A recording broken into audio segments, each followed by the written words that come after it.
Okay. It's 3 weeks since you made permanent the LTNs, and I told you then that this would not be the last word. And here we are again.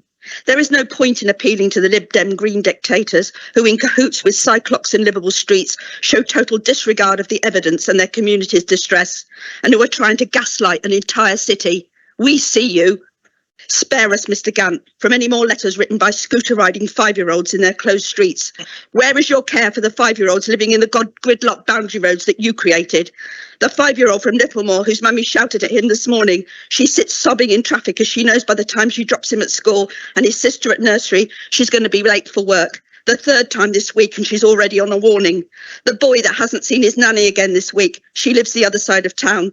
Or the child that's had to give up the swimming lessons he loves because there's no time to get there. The 5-year-old whose daddy can't read her bedtime stories like he used to because his working day is now 2 hours longer than before. Or the terrified child with a severed finger that's daddy's desperately trying to get to A&E but the traffic's gridlocked. Or the 5-year-old that won't get any dinner on Friday because his mother spent their last £20 putting more petrol in the car because they now do almost twice the mileage they did before. Real stories, real people, the silent majority that you have all betrayed and worked so hard to keep just that, silent.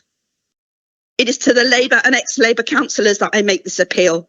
By now you must realise that you are in direct conflict with those who put their trust in you.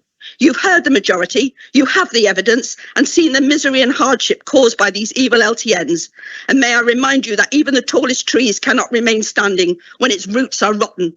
In your term of office that I promise will go down as one of Oxford's darkest times, do something right. Do it because it's the right thing to do.